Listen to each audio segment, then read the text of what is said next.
नमस्कार मित्रांनो, मी सुनील रमेश चकोर, राणा हातगाव, तालुका चाळीसगाव, जिल्हा जळगाव. हे शून्य मशागत तंत्रज्ञानाचं माझं तिसरं पीक आहे. हे सर्व तुम्ही बेड बघू शकता, मकाची क्वालिटी पण बघू शकता. सुरुवातीला तर कपाशी होती मागच्या वर्षी या दिवसात, नंतर त्याच्यावर उन्हाळ मका घेतली आणि त्याच्यावर परत आता पावसाळ्यात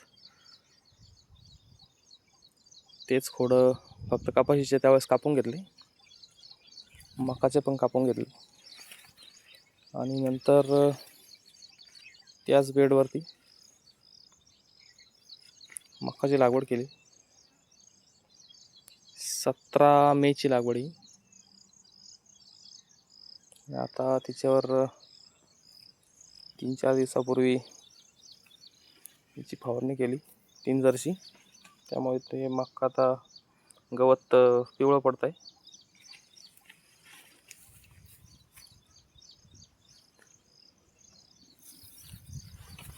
मकाची क्वालिटी बघू शकता.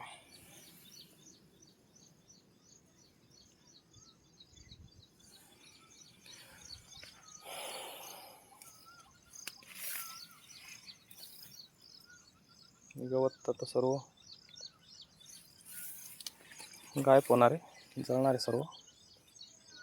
अजून 8-10 दिवसांनी गायब होऊन जाईल, म्हणजे काहीच राहणार नाही गवत.